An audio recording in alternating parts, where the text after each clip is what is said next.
ನಮಸ್ಕಾರ ವೀಕ್ಷಕರೇ, ವಿಶೇಷ ಕಾರ್ಯಕ್ರಮಕ್ಕೆ ತಮಗೆಲ್ಲ ಪ್ರೀತಿಯ ಸ್ವಾಗತ. ನಾನು ಅರವಿಂದ್. ವಿಶೇಷ ಕಾರ್ಯಕ್ರಮ, ವಿಶೇಷವಾದ ದಿನ. ಹೌದು, ಇಡೀ ದೇಶಾದ್ಯಂತ ಇವತ್ತು ಶ್ರೀಕೃಷ್ಣ ಜನ್ಮಾಷ್ಟಮಿಯನ್ನು ಆಚರಣೆ ಮಾಡಲಾಗ್ತಾ ಇದೆ. ಶ್ರೀಕೃಷ್ಣ ಜನ್ಮಾಷ್ಟಮಿ ಅಂತ ತಕ್ಷಣ ಸ್ವಲ್ಪ ವಿಶೇಷವಾದಂತಹ ಭಕ್ಷ್ಯ ಭೋಜನಗಳನ್ನೆಲ್ಲ ಮಾಡ್ತಕ್ಕಂಥದ್ದು, ಮನೆಯಲ್ಲಿ ಹಬ್ಬವನ್ನು ಆಚರಣೆ ಮಾಡ್ತಕ್ಕಂಥದ್ದು, ಜೊತೆಗೆ ಉಪವಾಸದ ಮಹತ್ವ ಕೂಡ ಇದೆ. ಇದೆಲ್ಲದಕ್ಕಿಂತ ಮುಖ್ಯವಾಗಿ ಇಡೀ ದೇಶಾದ್ಯಂತ, ದೇಶದ ಉದ್ದಗಲಕ್ಕೂ ಕೂಡ ಆಚರಿಸಲ್ಪಡ್ತಕ್ಕಂಥ ಒಂದು ಹಬ್ಬ, ಅದು ಶ್ರೀಕೃಷ್ಣ ಜನ್ಮಾಷ್ಟಮಿ. ವಿಷ್ಣುವಿನ ದಶಾವತಾರದಲ್ಲಿ 8ನೇ ಅವತಾರ ಶ್ರೀಕೃಷ್ಣನ ಅವತಾರ. ಕೃಷ್ಣನ ಅವತಾರವೆತ್ತಿ, ಶ್ರೀಕೃಷ್ಣ ಅವತಾರವೆತ್ತಿ 5241 ವರ್ಷಗಳು ಗತಿಸಿವೆ ಅಂತಕ್ಕಂಥದ್ದು ಪುರಾಣದ ಒಂದು ಉಲ್ಲೇಖ. ಹಾಗಾಗಿ ಪ್ರತಿ ವರ್ಷ ಶ್ರಾವಣ ಮಾಸದ ಕೃಷ್ಣ ಪಕ್ಷದ ಈ ಒಂದು ಅಷ್ಟಮಿ ದಿವಸ ಕೃಷ್ಣ ಜನ್ಮಾಷ್ಟಮಿಯನ್ನು ಆಚರಣೆ ಮಾಡಲಾಗುತ್ತೆ. ಹಲವಾರು ಕಡೆ, ಮಥುರಾ ಆಗ್ಬೋದು, ಬೃಂದಾವನ ಆಗ್ಬೋದು, ದ್ವಾರಕಾ ಆಗಬಹುದು, ಎಲ್ಲ ಕಡೆ ಇವತ್ತು ವಿಶೇಷವಾದಂತಹ ಆಚರಣೆ. ಹಾಗೆಯೇ ಬೆಂಗಳೂರಿನ ಇಸ್ಕಾನ್ನಲ್ಲೂ ಕೂಡ ಅತ್ಯಂತ ವಿಜೃಂಭಣೆಯಿಂದ ಕೃಷ್ಣ ಜನ್ಮಾಷ್ಟಮಿಯನ್ನು ಆಚರಣೆ ಮಾಡಲಾಗ್ತಾ ಇದೆ. ಸೊ ಸಮಯ ವಾಹಿನಿ ನಮ್ಮ ಪ್ರೀತಿಯ ಪ್ರೇಕ್ಷಕರಿಗೋಸ್ಕರ ವಿಶೇಷವಾದಂತಹ ಒಂದು ಕಾರ್ಯಕ್ರಮ. ಇಸ್ಕಾನ್ನಲ್ಲಿ ನಡೀತಕ್ಕಂಥ ಎಲ್ಲ ವಿಧಿವಿಧಾನಗಳು ಇವತ್ತು ರಾತ್ರಿ ಬಹಳ ವಿಶೇಷವಾಗಿರುತ್ತೆ, ಅದ್ಧೂರಿಯಾಗಿರುತ್ತೆ. ಅದನ್ನು ನೇರ ಪ್ರಸಾರದಲ್ಲಿ ನಿಮ್ಮ ಮುಂದೆ ಇಡ್ತಕ್ಕಂಥ ಒಂದು ಸಣ್ಣ ಪ್ರಯತ್ನ. ಅದರ ಜೊತೆಗೆ ಕೃಷ್ಣ ಜನ್ಮಾಷ್ಟಮಿಯ ವಿಶೇಷತೆಗಳು, ಮಹತ್ವದ ಇದೆಲ್ಲದರ ಬಗ್ಗೆ ಮಾತನಾಡ್ತಕ್ಕಂಥದ್ದು 1-1.5 ಗಂಟೆಗಳ ಕಾಲ ನಿಮ್ಮ ಜೊತೆ ನಾವಿರ್ತೀವಿ. ಎಲ್ಲವನ್ನ ವಿವರವಾಗಿ ನಿಮ್ಮ ಮುಂದೆ ಇಡ್ತೀವಿ. ಹಾಗಾಗಿ ಕೃಷ್ಣ ಎನ್ನಬಾರದೆ ವಿಶೇಷ ಕಾರ್ಯಕ್ರಮಕ್ಕೆ ತಮಗೆಲ್ಲ ಮತ್ತೊಮ್ಮೆ ಸ್ವಾಗತ.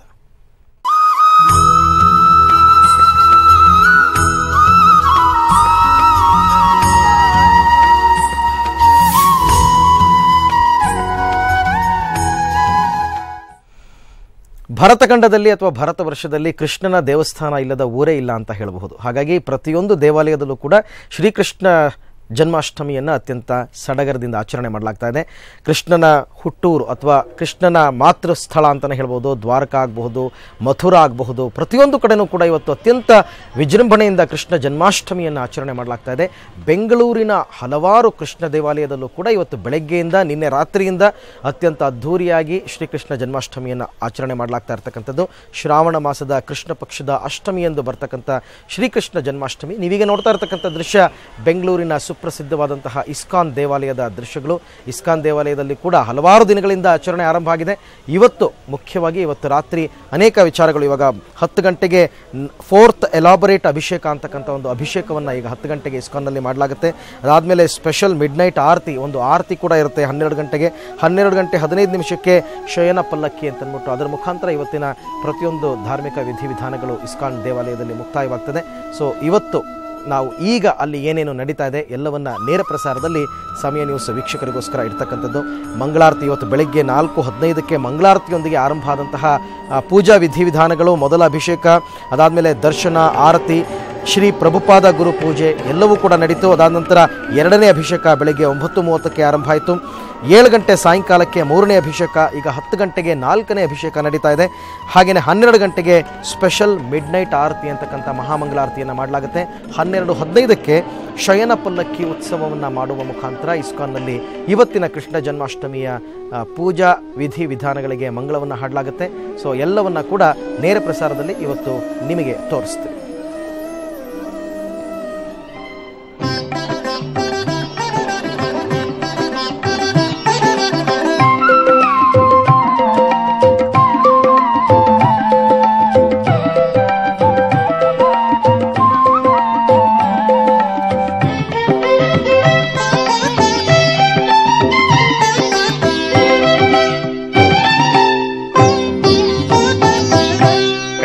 ಬಾರೋ ಮುಕುಂದ ಬಾರೋ, ಕಂದ ಬಾರೋ ಮುಕುಂದ ಬಾರೋ, ದೇವಕಿ ಕಂದ ಹೇ ಗೋವಿಂದ, ದೇವಕಿ ಕಂದ ಹೇ ಗೋವಿಂದ, ಶಾಶ್ವತವಾದ ಆನಂದ ತಾರೋ, ಕಂದ ಬಾರೋ ಮುಕುಂದ ಬಾರೋ, ಕಂದ ಬಾರೋ ಮುಕುಂದ ಬಾರೋ.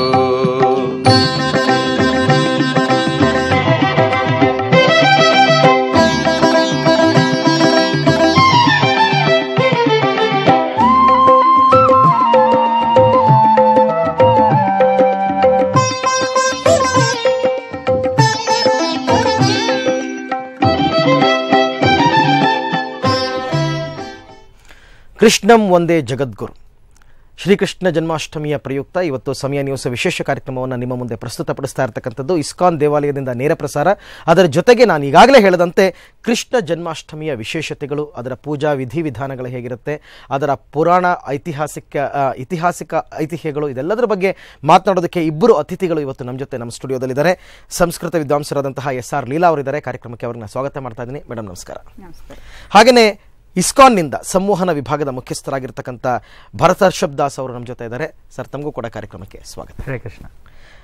ಲೀಲಾ ಅವರೇ, ಸಾಮಾನ್ಯವಾಗಿ ಶ್ರೀಕೃಷ್ಣ ಜನ್ಮಾಷ್ಟಮಿ ಅಂತಂದರೆ ಸಡಗರ ಸಂಭ್ರಮಕ್ಕೆ ಏನು ಮಿತಿ ಇರೋದಿಲ್ಲ. ಯಾಕೆಂತಂದರೆ ನಮಗೆ ಗೊತ್ತಿರೋ ಪ್ರಕಾರ ಈ ಒಂದು ಗೋಕುಲಾಷ್ಟಮಿ ಅಂತಂದರೆ ಬಗೆ ಬಗೆಯ ಸಿಹಿ ತಿನಿಸುಗಳನ್ನ 21 ಬಗೆಯ ಸಿಹಿ ತಿನಿಸುಗಳನ್ನ ಮನೆಯಲ್ಲಿ ಮಾಡೋದು, ಮಕ್ಕಳು 108 ಬಗೆ ಮಾಡ್ತಾರೆ ಕೆಲವು ಕಡೆ.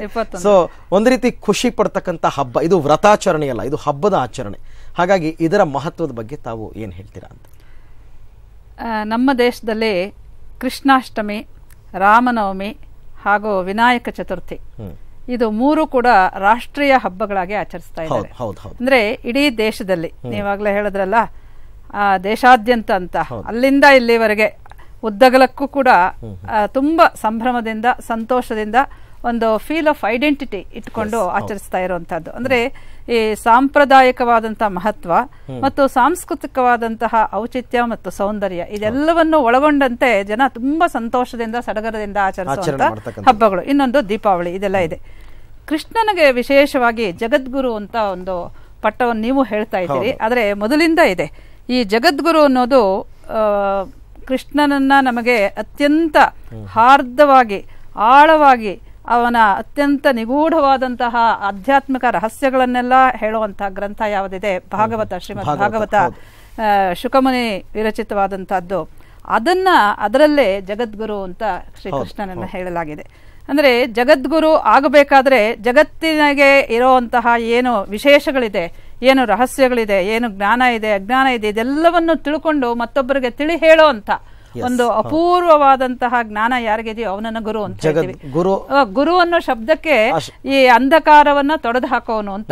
ಅದನ್ನ ಆ ಅರ್ಥದಲ್ಲಿ ಇವಾಗ ಭಗವದ್ಗೀತೆಯನ್ನ ತಗೊಂಡ್ರೆ ಇದು ಜಗತ್ತಿಗೆಲ್ಲ ಅವರಲ್ಲಿರುವಂತಹ ಎಲ್ಲ ಯಾರ್ಯಾರಲ್ಲಿ ಯಾವ್ಯಾವ ವಿಧವಾದಂತಹ ಎಷ್ಟೆಷ್ಟು ಘನವಾದಂತಹ ತಮಸ್ಸಿದೆಯೋ ಅದೆಲ್ಲವನ್ನು ನಿವಾರಿಸುವಂತಹ ಅಪೂರ್ವವಾದಂತಹ ಆಚಾರ್ಯತ್ವ ಇದನ್ನ ಏನು ವಿಶೇಷತೆಯನ್ನ ಶ್ರೀಕೃಷ್ಣ ಪ್ರದರ್ಶಿಸಿದ್ದಾನೆ. ಅದರಿಂದ ಗುರು ಅಂತ ಹೇಳೋದು ತುಂಬಾ ಔಚಿತ್ಯವಾಗಿರುವಂತಹದ್ದು. ಭಗವದ್ ಅದೇ ಒಂದು ಹೇಳ್ತಾರೆ, ಮಲ ನಿರ್ಮೋಚನಂ ಪುಂಸಾಂ ಜಲಸ್ನಾನಂ ದಿನೇ ದಿನೇ. ಅಂದ್ರೆ ದೇಹಕ್ಕೆ ನಾವು ದಿನ ಸ್ನಾನ ಮಾಡ್ತೀವಿ, ಅದು ಮಲ ದೇಹದ ಕೊಳೆಯನ್ನ ತೊಳೆಯೋದಕ್ಕೆ. ಸಕೃತ್ ಗೀತಾಂಬಸಿ ಸ್ನಾನಂ ಸಂಸಾರ ಮಲ ಮೋಚನಂ ಅಂತ ಹೇಳ್ತಾರೆ. ಒಮ್ಮೆ ಗೀತೆಯಲ್ಲಿ ಮಿಂದೆದ್ರೆ ಸಾಕು, ನಮ್ಮ ಮನಸ್ಸಿನ ಮಾಲಿನ್ಯವೆಲ್ಲ ಕಳೆದು ಹೋಗುತ್ತೆ ಅಂತ. ಇಷ್ಟು ಅದ್ಭುತವಾದಂತಹ ಒಂದು ಜ್ಞಾನವನ್ನ ಶ್ರೀಕೃಷ್ಣ ಪರಮಾತ್ಮ ಕೊಟ್ಟಿರೋದ್ರಿಂದ ಅವನನ್ನ ಜಗದ್ಗುರು ಅಂತ ಹೇಳೋದು ತುಂಬಾ ಔಚಿತ್ಯ ಪೂರ್ಣವಾಗಿರುವಂತಹದ್ದು. ಅದರಿಂದಲೇ ಈ ಹಬ್ಬವನ್ನು ಕೂಡ ಇಂಥ ಅಪೂರ್ವವಾದಂತಹ ದರ್ಶನವನ್ನ ಕೊಟ್ಟಿರೋದು ಒಂದು. ಎರಡನೇದಾಗಿ ಕೃಷ್ಣನನ್ನ ನಾವು ಯಾತಕ್ಕೆ ಇಷ್ಟೊಂದು ಈಗ ತಾವು ಹೇಳ್ತಾ ಇದ್ರಿ, ಇಷ್ಟೊಂದು 21 ಬಗೆಯಲ್ಲ 108 ಬಗೆಯ ಭೋಗಗಳನ್ನ ಮಾಡಿ ಪರಮಾತ್ಮನನ್ನ ನಾವು ಆರಾಧಿಸ್ತೇವೆ. ಎಷ್ಟು ವಿಧವಾದಂತಹ ಆನಂದಕರವಾದಂತಹ ಒಂದು ಪೂಜೆಯನ್ನ ಸಮರ್ಪಿಸ್ತೇವೆ ನಾವು. ಷೋಡಶೋಪಚಾರಕ್ಕಿಂತ ಹೆಚ್ಚಾಗಿ ಎಷ್ಟೆಷ್ಟು ಮಾಡ್ತೀವಿ. ಇದಕ್ಕೆ ಕಾರಣ ಏನು ಅಂತ ಹೇಳಿದ್ರೆ ಶ್ರೀಕೃಷ್ಣನ ಆ ಅಪೂರ್ವವಾದಂತಹ ವ್ಯಕ್ತಿತ್ವೇ, ಅನನ್ಯವಾದಂತಹ ವ್ಯಕ್ತಿತ್ವ. ನಾನು ಒಮ್ಮೆ ಎಲ್ಲೋ ಹೋಗ್ತಾ ಇದ್ದೆ, ಅವಾಗ ಅವರು ಹೇಳ್ತಾ ಇದ್ರು, ಕೃಷ್ಣ ರಾಮ ಇವರ ಬಗ್ಗೆ ಎಲ್ಲ ಮಾತು ಬಂತು. ಅವಾಗ ಒಬ್ರು ಸಿಕ್ಕ ಹೇಳಿದ್ರು, ಏನು ಕೃಷ್ಣನನ್ನ ಯಾತಕ್ಕೆ ಇಷ್ಟೊಂದು ಎಲ್ಲರೂ ಪ್ರೀತಿಸ್ತಾರೆ ಅಂತ ಹೇಳಿದ್ರೆ ಅವನು ಎಲ್ಲರ ಜೊತೆಯಲ್ಲೇ ಆ ಬಾಲ ಗೋಪಾಲರೊಡನೆ ಕುಣಿದಾಡಿಕೊಂಡು ಓಡಾಡ್ತಾ ಇದ್ದವನು. ಅದರಿಂದ ಅವನ ಸಂಗೀತ, ಅವನ ನೃತ್ಯ, ಅವನ ಪ್ರೀತಿ, ಅವನ ಎಲ್ಲರೊಡನೆ ಬೆರೆಯುವ ರೀತಿ, ಇದು ಎಲ್ಲವೂ ಕೂಡ ಎಲ್ಲರಿಗೂ ಪ್ರಿಯವಾಗಿ ಅವನು ಎಲ್ಲರಿಗೂ ಆಗಿರುವಂತವನು. ಯಾವುದ್ರಲ್ಲಿ ತಗೊಳ್ತೀರಾ, ಅವನು ಶಿಶುವಾಗಿ ತಾಯಿಗೆ ಮಗನಾಗಿ, ತಂದೆಗೆ ಮಗನಾಗಿ, ದೇವಕಿಯ ಗರ್ಭದಲ್ಲಿ ಜನಿಸಿದಂಥವನಾಗಿ, ಅವರ ಕಷ್ಟಗಳನ್ನ ನೀಗಿದವನಾಗಿ, ಆ ಬಾಲ ಗೋಪಾಲರೊಡನೆ ಎಷ್ಟು ಚೆನ್ನಾಗಿ ಆಡಿದುಕೊಂಡು ಅಲ್ಲಿನ ಯುವತಿಯರಿಗೆ ಎಂಥ ಒಂದು ಅಪೂರ್ವವಾದ ಆನಂದವನ್ನು ಕೊಟ್ಟು, ಆಮೇಲೆ ರಾಜಕೀಯ ಪಟುವಾಗಿ ಪಾಂಡವರನ್ನ, ಧರ್ಮಿಷ್ಠರಾದಂತಹ ಪಾಂಡವರನ್ನ ಸಾಕಿ ಸಲಹಿ, ಆಮೇಲೆ ಅರ್ಜುನನಿಗೆ ಗೀತೆಯನ್ನು ಕೊಟ್ಟು ತನ್ನ ಮೂಲಕ ಇಡೀ ಜಗತ್ತಿಗೆ ಬೆಳಕನ್ನು ನೀಡಿದಂಥವನು. ಹೀಗಾಗಿ ಜಗದ್ಗುರು ಅಂತ ಶ್ರೀಕೃಷ್ಣ ಪರಮಾತ್ಮನನ್ನ ನಾವೆಲ್ಲ ಸ್ಮರಿಸೋದು, ಆ ಸ್ಮರಣೆಯಲ್ಲಿ ಇದು ಐತಿಹಾಸಿಕವೂ ಕೂಡ. ಬರೀ ಯಾಕೆಂತ ಹೇಳಿದ್ರೆ ನಮ್ಮಲ್ಲಿ ಕೃಷ್ಣ ಆಗ್ಲಿ ರಾಮ ಆಗ್ಲಿ ಇವರೆಲ್ಲರಿಗೂ ಕೂಡ ಒಂದು ಜಾತಕವೂ ಇದೆ. ಜಾತಕ ಇದೆ, ಇಂಥ ತಿಂಗಳಲ್ಲಿ, ಇಂಥ ಪಕ್ಷದಲ್ಲಿ, ಇಂಥ ಇದರಲ್ಲಿ. ಆದ್ರಿಂದ ಅವರು ಐತಿಹಾಸಿಕ ವ್ಯಕ್ತಿಗಳು ಕೂಡ, ಬರೀ ಪುರಾಣಿಕ ಕಾಲ್ಪನಿಕ ವ್ಯಕ್ತಿಗಳು ಖಂಡಿತ ಅಲ್ಲ. ಇದಕ್ಕೆ ಸಾಕಷ್ಟು ಇವಾಗ ಪುರಾವೆಗಳು ದೊರಕ್ತಾ ಇದೆ. ಹೀಗಾಗಿ ನಮ್ಮ ದೇಶದಲ್ಲಿ ಸಾಹಿತ್ಯ, ಸಂಗೀತ, ನೃತ್ಯ, ಚಿತ್ರಕಲೆ, ಶಿಲ್ಪಕಲೆ, ಯಾವ್ಯಾವುದು ನಮ್ಮ ಕ್ರಿಯೇಟಿವ್ ಆರ್ಟ್ಸ್ ಅಂತ ಏನಿದೆ ಅದು, ಅದರ ಜೊತೆಗೆ ನಮ್ಮ ಸಂಸ್ಕೃತಿ, ನಮ್ಮ ಆಚಾರ ವಿಚಾರ, ನಮ್ಮ ಮಾತು, ನಮ್ಮ ಹೆಸರುಗಳಲ್ಲಿ ಎಷ್ಟು ಜನ ಕೃಷ್ಣರಿದ್ದಾರೆ, ಕೃಷ್ಣ ಮೂರ್ತಿಗಳು, ಕೃಷ್ಣ ಸ್ವಾಮಿಗಳೇನು, ಕೃಷ್ಣ ರಾಯರೇನು. ಹೀಗಾಗಿ ಕೃಷ್ಣ ನಮ್ಮಲ್ಲಿ ಸೇರಿಕೊಂಡಿದ್ದಾನೆ. ಭಗವದ್ಗೀತೆಯಲ್ಲಿ ಶ್ರೀಕೃಷ್ಣ ಹೇಳ್ತಾನೆ, ಹೃದಯೇಶರ್ಜುನ ತಿಷ್ಠತಿ ಅಂತ, ಎಲ್ಲರ ಹೃದಯ ದೇಶದಲ್ಲಿ ನಾನೇ ಇದ್ದೀನಿ ಅಂತ. ಆ ರೀತಿಯಾಗಿ ನಮ್ಮಲ್ಲಿ ಸೇರ್ಕೊಂಡಿರೋದ್ರಿಂದ ಆ ಸ್ಮರಣೆ ಅನ್ನೋದು ತುಂಬಾ ಆನಂದಕರವಾಗಿರುವಂತದ್ದು, ತುಂಬಾ ಅರ್ಥಪೂರ್ಣವಾಗಿರೋ. ಅದಕ್ಕೆ ಹೇಳಿರ್ತಕ್ಕಂಥದ್ದು ವ್ಯಾಸಾಯ ವಿಷ್ಣು ರೂಪಾಯ ವ್ಯಾಸ ರೂಪಾಯ ವಿಷ್ಣುವೇ. ಹೌದು. ನಮೋ ವೈ ಬ್ರಹ್ಮಣ್ಯನಿದಯೇ ವಾಸಿಷ್ಠಾಯ ನಮೋ ನಮಃ ಅಂತ ಮಾತು ಎಷ್ಟು ಪ್ರಸ್ತುತ. ವ್ಯಾಸರ ಅವರು ಕೃಷ್ಣ ದ್ವೈಪಾಯನ, ಇವರು ಕೃಷ್ಣ ದ್ವೈಪಾಯನ ಅಂತ ಆಕರ್ಷಣೆ ಅನ್ನೋದು ಅಪಾರ. ಭರತರ್ಷಭ್ ದಾಸ್ ಅವರು ಇಸ್ಕಾನ್ ನಲ್ಲಿ ನಾನು ಹೋಗಿದ್ದೀನಿ, ನಾನು ಕೂಡ ಅವಾಗ ಇಸ್ಕಾನ್ ಹೋಗ್ತಾ ಇರ್ತೀನಿ. ಇಸ್ಕಾನ್ ನಲ್ಲಿ ಕೃಷ್ಣನ ಆರಾಧನೆಯೇ ಅತ್ಯಂತ ವಿಶಿಷ್ಟವಾದದ್ದು. ಅದು ಯಾವತ್ತೇ ಕೃಷ್ಣ ಜನ್ಮಾಷ್ಟಮಿ ದಿನ ಅಂತಾನೆ ಅಲ್ಲ, ಯಾವತ್ತು 365 ದಿವಸದಲ್ಲಿ ಯಾವತ್ತು ನಾವು ಇಸ್ಕಾನ್ಗೆ ಹೋದರೂ ಕೂಡ ನಮಗೆ ಅಲ್ಲಿನ ಪೂಜಾ ವಿಧಿವಿಧಾನಗಳು ಬಹಳ ನಮ್ಮನ್ನು ಆಕರ್ಷಣೆ ಮಾಡ್ತಕ್ಕಂಥದ್ದು. ಅದರಲ್ಲೂ ಕೂಡ ಇವತ್ತು ಕೃಷ್ಣ ಜನ್ಮಾಷ್ಟಮಿಯ ದಿವಸ ಅಲ್ಲಿನ ಸಂಭ್ರಮವನ್ನು ಹೇಳೋದಕ್ಕೆ ಆಗೋದೇ ಇಲ್ಲ. ಅದನ್ನು ನಿಮ್ಮ ಬಾಯಲ್ಲಿ ವರ್ಣನೆ ಮಾಡಬೇಕು, ನೇರ ಪ್ರಸಾರವನ್ನು ನಾವು ನೋಡಬೇಕು. ಹೌದು. ಏನಂದರೆ ಇದು ಗೋಪಾಲತಾಪನ ಉಪನಿಷತ್ನಲ್ಲಿ ಹೇಳಿದೆ, ಕೃಷ್ಣೋ ವೈ ಪರಮಂ ದೈವತಂ ಅಂತ. ಅದೇ ಏಕೋವಶಿ ಸರ್ವಗ ಕೃಷ್ಣ ಈಡ್ಯ ಅಂತ ಕೂಡ ಹೇಳಿದೆ. ಅಂದರೆ ಅವನು ಎಲ್ಲ ದೇವತೆಗಳಲ್ಲಿ ಪರಮ ದೇವತಾ ಅಂತ ಹೇಳ್ತಾರೆ. ಯಾವ ರೀತಿಲಿ ಅಂದರೆ ನೋಡಿ, ಅದು ಬೇರೆ ದೇವತೆಗಳು ವಿಷ್ಣು ರಾಮ ಇದರಲ್ಲೆಲ್ಲ ಹೆಚ್ಚಾಗಿ ಒಂದು ಐಶ್ವರ್ಯ ಭಾವ ಇದೆ, ಅಲ್ಲಿ ಅವರ ಒಂದು ಶಕ್ತಿಯ ಒಂದು ಹೆಚ್ಚಾಗಿ ಅದರಲ್ಲಿ ಪ್ರಾಧಾನ್ಯ ಇದೆ, ಭಕ್ತಿ ಅಲ್ಲಿ ಪ್ರಾಧಾನ್ಯವಾಗುತ್ತೆ. ಆದರೆ ಕೃಷ್ಣನಲ್ಲಿ ಪ್ರೇಮ ಹೆಚ್ಚಾಗುತ್ತೆ. ಅವನೇನಾಗುತ್ತೆ ಅಂದ್ರೆ ಅವನನ್ನ ಒಂದು ತನ್ನ ಮೇಡಮ್ ಹೇಳ್ದಂಗೆ ತನ್ನ ತಾಯಿಗೆ ಒಂದು ಮಗು ಹಾಕ್ತಾನೆ. ಅವನು ಯಶೋದೆಗೆ ತುಂಬಾ ಪ್ರಿಯನಾದಂಥ ಮಗು ಹಾಕ್ತಾನೆ, ಗೋಪಿಯರಿಗೆ ಪ್ರಿಯನಾದಂಥ ಪ್ರಿಯತಮನ ಹಾಕ್ತಾನೆ, ಅದೇ ಒಬ್ಬ ಬಾಲಕರಿಗೆ ಇದಾಗ್ತಾನೆ. ಒಂದು ನಿಮಿಷ ನಾವು ಮಾತಾಡೋಣ, ಇದನ್ನ ಮುಂದುವರ್ಸೋಣ. ಅದಕ್ಕೂ ಮೊದಲು ಇವಾಗ ಪ್ರಮುಖವಾಗಿ ಅಲ್ಲಿ ಇಸ್ಕಾನ್ನಲ್ಲಿ ಏನು ನಡೀತಾ ಇದೆ ಅನ್ನೋದಕ್ಕೆ ವರದಿ ಮಾಡೋದಕ್ಕೆ ನಮ್ಮ ರಿಪೋರ್ಟರ್ ಗೀತಾಶ್ರೀ ಅವರೀಗ ಇಸ್ಕಾನ್ ದೇವಾಲಯದಿಂದ ನಮ್ಮ ಜೊತೆ ನೇರ ಸಂಪರ್ಕದಲ್ಲಿದ್ದಾರೆ. ಗೀತಾಶ್ರೀ, ಈಗಾಗಲೇ ನಾವು ಮಾತನಾಡ್ತಾ ಇದ್ವಿ ಇಲ್ಲಿ ತನಕ ಇಸ್ಕಾನ್ನಲ್ಲಿ ಎಷ್ಟು ಸಡಗರ ಸಂಭ್ರಮ ಇರಬಹುದು ಅಂತ. ಹಾಗೆ ನೇರ ಪ್ರಸಾರದಲ್ಲಿ ದೃಶ್ಯಗಳನ್ನು ಕೂಡ ನೋಡ್ತಾ ಇದ್ವಿ.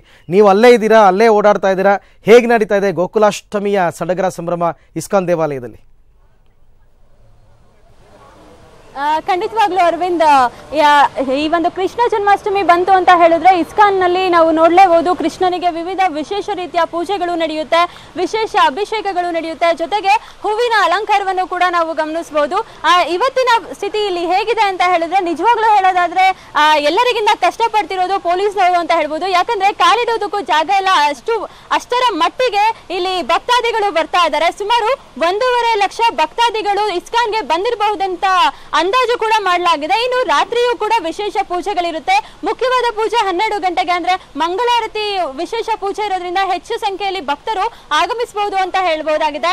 ಬೆಳಗ್ಗೆ 4:15ರಿಂದಾನೇ ವಿಶೇಷ ಪೂಜೆಗಳು ನಡೆದಿದೆ ಹೇಳ್ಬೋದು. ಮಂಗಳಾರತಿ, ಪುಷ್ಪ ಪಲ್ಲಕ್ಕಿ, ಹೀಗೆ. ಆಮೇಲೆ ಇನ್ನು 12 ಗಂಟೆ ಅಂದ್ರೆ 10 ಗಂಟೆಯ ನಂತರ ಚೂಡಾಲಂಕಾರ, ಪುಷ್ಪಾಲಂಕಾರ, ಹೀಗೆ ವಿವಿಧ ರೀತಿಯ ಒಂದು ಅಭಿಷೇಕಗಳಿಂದ, ಅಲಂಕಾರಗಳಿಂದ ಕೃಷ್ಣ ಇವತ್ತು ಮಿಂಚ್ತಾನೆ ಅಂತಾನೆ ಹೇಳ್ಬೋದಾಗಿದೆ. ಒಟ್ಟಿನಲ್ಲಿ ಇಲ್ಲಿ ಬರ್ತಿರುವಂತಹ ಭಕ್ತಾದಿಗಳ ಬಾಯಿಯಲ್ಲಿ ಒಂದೇ ಒಂದು ಮಂತ್ರ, ಅದೇನಂತ ಹೇಳಿದ್ರೆ ಹರೇ ಕೃಷ್ಣ ಅನ್ನೋದಾಗಿದೆ. ನಮ್ಮ ಜೊತೆಯಲ್ಲಿ ಇವಾಗ ಅನೇಕ ಭಕ್ತಾದಿಗಳು ಬಂದಿದ್ದಾರೆ, ಅವ್ರನ್ನ ನೋಡೋಣ ಅವ್ರು ಯಾವ ರೀತಿ ಹೇಳ್ತಾರೆ ಅಂತ ಅಂದ್ಬಿಟ್ಟು. ಮೇಡಮ್, ಮೊದಲಿಗೆ ಇವತ್ತು ಕೃಷ್ಣ ಜನ್ಮಾಷ್ಟಮಿ ಮನೆಯಲ್ಲಿ ಯಾವ ರೀತಿ ಸೆಲೆಬ್ರೇಷನ್ ಇತ್ತು? ಇನ್ನು ಇಸ್ಕಾನ್ಗೆ ಎಷ್ಟು ದಿನದಿಂದ ನೀವು ಬರ್ತಾ ಇದ್ದೀರಾ? ನಾವು ಇಸ್ಕಾನ್ಗೆ ಸುಮಾರು 10-12 ವರ್ಷದಿಂದ ಬರ್ತಾ ಇದೀವಿ. ತುಂಬಾ ಖುಷಿ ಆಗುತ್ತೆ ಇಲ್ಲಿ ಬರ್ಲಿಕ್ಕೆ. ಮತ್ತೆ ಮನೆಯಲ್ಲೂ ನಾವು ಆಚರಿಸ್ತೀವಿ ಕೃಷ್ಣ ಜನ್ಮಾಷ್ಟಮಿ ಎಂದು. ತೊಟ್ಟಿಲು ಇಟ್ಟು ಕೃಷ್ಣ ಜನ್ಮಾಷ್ಟಮಿನ ತುಂಬಾ ಚೆನ್ನಾಗಿ ಮಾಡ್ತೀವಿ ನಾವು ಮನೆಯಲ್ಲಿ. ಓಕೆ, ಇನ್ನು ಇಸ್ಕಾನ್ ಅಂತ ಹೇಳಿದ್ರೆ, ಇವಾಗ ಕೃಷ್ಣ ಜನ್ಮಾಷ್ಟಮಿ ಅಂತ ಹೇಳಿದ್ರೆ ಬೆಂಗಳೂರಿನಲ್ಲಿರುವಂತಹ ಎಲ್ಲ ದೇವಸ್ಥಾನಗಳಿಗಿಂತ ಮೊದಲು ನೆನಪಿಗೆ ಬರೋದು ಅಂತ ಹೇಳಿದ್ರೆ ಇಸ್ಕಾನ್ ಟೆಂಪಲ್. ನಾವು ನೋಡ್ತಾ ಇದೀವಿ, ತುಂಬಾನೇ ವಿಭಿನ್ನವಾಗಿ ಅಲಂಕಾರಗೊಂಡಿದೆ. ಹೇಗೆ ಅನ್ನಿಸ್ತಾ ಇದೆ? ಇನ್ನು ಹೊರಗಡೆ ಬರ್ಬೇಕಾದ್ರೆ ಕ್ಯೂ ಮೂಲಕ ಮಾಡ್ತಿದ್ದಾರೆ, 5 ದ್ವಾರಗಳು ಮಾಡಿದ್ದಾರೆ. ಎಷ್ಟೊತ್ತಿಗೆ ಬಂದ್ರಿ? ಎಷ್ಟೊತ್ತು ಬೇಕಾಯ್ತು ನಿಮ್ಗೆ ದರ್ಶನವನ್ನ ಮಾಡೋದಕ್ಕೆ ಅಂತ? ನಮಗೆ ಬ್ಲೂ ಪಾಸ್ ಅಂತ ಇತ್ತು, ಸೊ ನಮಗೆ ಒಂದು ಅರ್ಧ ಗಂಟೆಯಲ್ಲಿ ನಮ್ದು ಮುಗಿಯಿತು ದರ್ಶನ. ಹಾಗಾಗಿ ನಮ್ಗೆ ತುಂಬ ಖುಷಿ ಆಯಿತು. ತುಂಬ ಚೆನ್ನಾಗಿ ಆರ್ಗನೈಸ್ ಮಾಡಿದ್ದಾರೆ ಇಲ್ಲಿನ ಇದು. ನಾವು ಇಷ್ಟು ಒಂದು 13 ವರ್ಷದಿಂದ ಬರ್ತಿದ್ದೀವಿ. ಒಂದೊಂದು ಸರಿನೂ ನಾವು ಒಂದೊಂದು ವಾರದಿಂದ ಬರ್ತೀವಿ. ತುಂಬ ಖುಷಿಯಾಗಿದೆ. ತುಂಬ ವೆಲ್ ಆರ್ಗನೈಸ್ ಮಾಡ್ತಾರೆ ಇಲ್ಲಿ. ಈ ಬಾರಿಯ ವಿಶೇಷತೆ ಅಂತ ಹೇಳಿದ್ರೆ ಯಾವ ಒಂದು ಕೃಷ್ಣನ ಅಲಂಕಾರ ನಿಮ್ಗೆ ಇಷ್ಟ ಆಯ್ತು? ಕೃಷ್ಣ ರಾಧೆಯನ್ನ ಕೂಡ ನಾವು ಅಲ್ಲಿ ನೋಡ್ಬೋದಾಗಿದೆ. ವಿವಿಧ ಕೃಷ್ಣ ರಾಧೆಯರ ಉಯ್ಯಾಲೆಯನ್ನ ಕೂಡ ಮಾಡ್ತಾರೆ. ಹೇಗನ್ನಿಸುತ್ತೆ? ಇದನ್ನೆಲ್ಲ ನೀವು ಪ್ರತಿ ವರ್ಷ ನೋಡ್ತೀರಾ? ಸುಮಾರು ಇದೇ ಸಮಯಕ್ಕೆ ಬರ್ತೀರಾ? ಯಾವ ರೀತಿ ಅಂತ? ಹೌದು, ಖಂಡಿತ ನಾವು ಇದೇ ಸಮಯಕ್ಕೆ ಬರೋದು. ಮತ್ತು ನಮ್ಗೆ ತುಂಬ ಖುಷಿ ಆಗುತ್ತೆ. ರಾಧೆ ಕೃಷ್ಣನ ನೋಡ್ಲಿಕ್ಕೆ ತುಂಬ ಖುಷಿ ಆಗುತ್ತೆ ನಮಗೆ. ಎವ್ರಿ ಇಯರ್ ಬರ್ತೀವಿ, ವರ್ಷ ಬರ್ತೀವಿ ನಾವು. ಇನ್ನು ಹಲವಾರು ಕುಟುಂಬಗಳು ಕೂಡ ಬರ್ತಿದೆ. ಇನ್ನೊಬ್ರು ನಮ್ಮ ಜೊತೆ ಇದ್ದಾರೆ. ಇವರು ಕೂಡ ಕೃಷ್ಣನ ಭಕ್ತರೇ. ಅವರು ಕೂಡ ಪ್ರತಿ ವರ್ಷವೂ ಇಸ್ಕಾನ್ಗೆ ಬರ್ತಾರಂತೆ. ಬನ್ನಿ ಅವ್ರ ಹತ್ರ ಕೇಳೋಣ ಯಾವ ರೀತಿ ಒಂದು ಕೃಷ್ಣ ಜನ್ಮಾಷ್ಟಮಿಯನ್ನ ಆಚರಣೆ ಮಾಡಿದ್ರು ಅಂತ. ಮೇಡಮ್, ಕೃಷ್ಣ ಜನ್ಮಾಷ್ಟಮಿ ಅಂತ ಹೇಳಿದ್ರೆ ಮೊದಲಿಗೆ ನೆನಪು ಬರೋದು ಬೆಂಗಳೂರಿನ ಇಸ್ಕಾನ್ ಟೆಂಪಲ್. ಇನ್ನು ನಿಮ್ಮ ಮನೆಯಲ್ಲಿ ಯಾವ ರೀತಿ ವಿಶೇಷ ಕೃಷ್ಣ ಜನ್ಮಾಷ್ಟಮಿಯನ್ನ ಆಚರಿಸಿದ್ರಿ? ಜೊತೆಗೆ ಇಸ್ಕಾನ್ ಅಲ್ಲಿ ಯಾವ ರೀತಿ ವಿಶೇಷತೆಯಿಂದ ಕೂಡಿದೆ ಈ ಬಾರಿ ಅಂತ? ತುಂಬಾನೇ ಚೆನ್ನಾಗಿದೆ ನೋಡೋದಿಕ್ಕೆ. ಮತ್ತೆ ನಾನು 30 ವರ್ಷದಿಂದ ಬರ್ತಾನೆ ಇದ್ದೀನಿ. ಮತ್ತು ಮನೆಯಲ್ಲೂ ತುಂಬ ಅಲಂಕಾರ ಮಾಡಿ ಸ್ವೀಟ್ಗಳೆಲ್ಲ ಮಾಡಿಬಿಟ್ಟು ಎಲ್ಲರಿಗೂ ಕೊಡೋದು. 12 ಗಂಟೆ ಮೇಲೆ ನಾನು ಕೊಟ್ಬಿಟ್ಟು ಆಮೇಲಿಂದ ನಾವು ಊಟ ಮಾಡೋದು. ಇವಾಗ ಪೂಜೆಗೆ ಯಾವಾಗಲೂ ಬರ್ತೀವಿ. 30 ವರ್ಷದಿಂದ ಬರ್ತಾನೆ ಇದ್ದೀವಿ. ಕೈ ಮುಗಿತಾ ಇದ್ದೀವಿ. ಮಕ್ಕಳಿಗೆಲ್ಲ ಒಳ್ಳೇದಾಗ್ತಾ ಇದೆ. ಮತ್ತು ಅಂದ್ಕೊಂಡಿದ್ದೆಲ್ಲ ಆಗ್ತಾ ಇದೆ. ಇನ್ನು ಇಲ್ಲಿ ಹಲವಾರು ಅಭಿಷೇಕ, ಈಗ ಚೂರ್ಣಾಭಿಷೇಕ ಆಗಿರ್ಬೋದು, ಪುಷ್ಪ ಅಲಂಕಾರ, ಇಲ್ಲಿ ವಿಶೇಷವಾದ ಒಂದು ಪೂಜೆಗಳನ್ನ ಮಾಡಿದ್ದಾರೆ. 10 ಗಂಟೆಯ ನಂತರನೂ ಕೂಡ ವಿಶೇಷ ಅಭಿಷೇಕವನ್ನ ಆಯೋಜಿಸಿದ್ದಾರೆ. ಜೊತೆಗೆ 12 ಗಂಟೆಗೂ ಕೂಡ ಇದೆ. ಜೊತೆಗೆ ನಾಳೆ ಬೆಳಗ್ಗೆನೂ ಕೂಡ ನಡೆಯುತ್ತೆ. ಹೇಗಿದೆ ಈ ಒಂದು ಪೂಜೆ ಕೈಂಕರ್ಯಗಳಿಗೆ? ನೀವು ಭಾಗವಹಿಸ್ತಾ ಇದ್ದೀರಾ ಅಥವಾ ಹೇಗೆ ಅಂತ? ನಾನು ಮಾಡ್ತಾನೆ ಇದ್ದೀನಿ. ಪುಷ್ಪಾಲಂಕಾರ ತುಂಬ ಚೆನ್ನಾಗಿದೆ. ಮತ್ತು ಚೂರ್ಣ ಅಲಂಕಾರವೂ ಚೆನ್ನಾಗಿದೆ. ನಾವು ಅದಕ್ಕೆಲ್ಲ ಫುಲ್ ಸೇರಿಕೊಂಡೇ ಮಾಡ್ತಾ ಇದ್ದೀವಿ. ಪ್ರಸಾದ ಎಲ್ಲ ನಾವು ಸಹಾಯ ಮಾಡ್ತೀವಿ ದೇವರಿಗೆ. ಮತ್ತು ನಮಗಿಲ್ಲಿ ಮೇಯ್ನ್ ಅಂದರೆ ನಮ್ಮ ಮೇಯ್ನ್ ಟೆಂಪಲ್ ಅವರೇ ನಮ್ಗೆ ಕರ್ಕೊಂಡು ಬಂದು ತೋರಿಸ್ತಾರೆ ಟೆಂಪಲ್ನ. ಪಕ್ಕದಲ್ಲೇ ಇದ್ದಾರೆ ಅವರು. ವರ್ಷ ಅವರಿಂದ ನಾವು ದೇವರ ದರ್ಶನ ನೋಡಿ ಮನೆಗೆ ಹೋಗೋದು ನಾವು.